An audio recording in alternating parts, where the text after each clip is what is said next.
दिल्ली का जो प्लेन है जिसको मरम्मत करानी होगी तो एमआरओ इतनी दूर जाने के बजाय स्वाभाविक उसको नज़दीक जगह मिले तो यहाँ जाएगा। नहीं तो बहुत ज़्यादा तो कंपनियाँ ऐसी हैं जो उनको जगह यहाँ मिली नहीं तो विदेशों में जा करके अपने जहाज़ को ठीक कराते हैं। तो एमआरओ के कुछ कंपनियों को हम करेंगे उनके साथ तालमेल, तो एमआरओ का एक सिस्टम शुरू हो जाएगा। तीसरा है डिफेंस के जितने भी इंडस्ट्री है उसको भी, चूँकि यहाँ कैंट एरिया है और आइडियल प्लेस है, डिफेंस के लोगों से हमारी बातचीत भी चल रही है। वो कहने आप एक बार एक्सपेंड करो तो उसमें जैसी सुविधाएं खड़ी होंगी वैसा करेंगे। ये चीज़ें एक दूसरे से जुड़ी हुई हैं। यहाँ फिर जब एयरपोर्ट बनेगा तो कोई 2-4 होटल भी बनेंगे, इंडस्ट्री भी बनेगी। अब जिन लोगों को यहाँ आना है तो उनको रहने की सुविधा चाहिए, तो एक एक करके ये चीज़ें आगे बढ़ेंगी। संयोग से हमारे पास 2 यूनिवर्सिटीज़ हैं, बड़ी यूनिवर्सिटीज़ हैं, स्पेस हमारे पास उनमें भी काफ़ी है। स्पोर्ट्स का भी धीरे धीरे यहाँ आगे बढ़ रहा है मामला। तो इन चीज़ों को आगे बढ़ाते हुए हिसार जो है वो हमारा एक आइडियल प्लेस है टू बी डेवलप। कुछ बोल रहे थे और कुछ? हाँ प्लीज। हाँ, कांग्रेस के 2 बाप बेटियों सभी पार्टियों को सूचना पड़ रहा है, कांग्रेस को, बीजेपी को, नेहरू को, वो आश्वस्त है कि कांग्रेस ही जीतेगी उसमें। तो आप इसके बारे में कहेंगे जो जींद में जो जीत हुई है क्या उसके से ज्यादा होगी या उसके बराबर रहेगी, कैसे क्या पोजीशन रहेगी? देखिए, पहली बात तो ये है कि कोई भी इलेक्शन आता है उसमें सब पार्टियां लगती हैं और जुटती हैं। अब ये अलग बात है कि सब पार्टियों में बस नेता हैं, बहुत हैं और निर्विवाद तरीके से सब जा रहे हैं, अपना अपना प्रचार कर रहे हैं।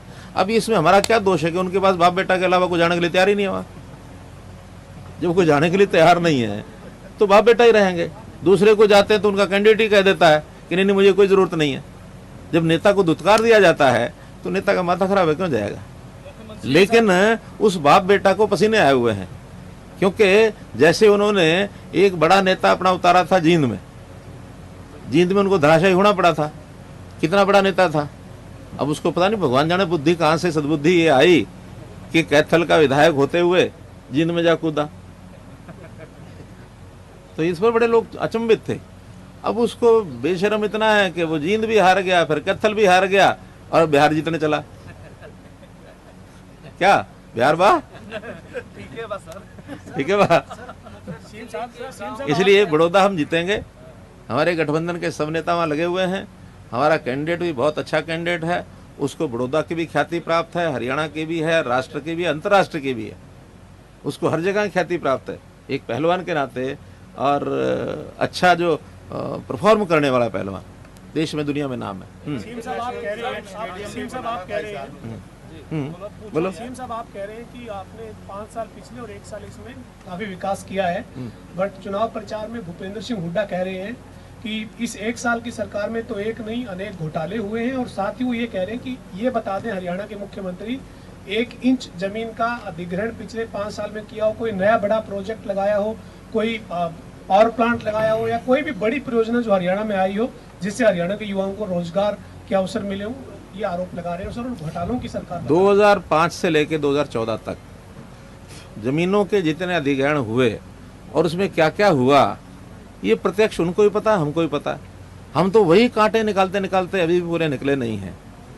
यानी कम से कम उनकी खरीदी हुई जमीन, एक्वायर की हुई जमीनों के बदले में हमको 5 साल में, 6 साल में 30,000 करोड़ रुपया ये अनाउंसमेंट का देना पड़ा।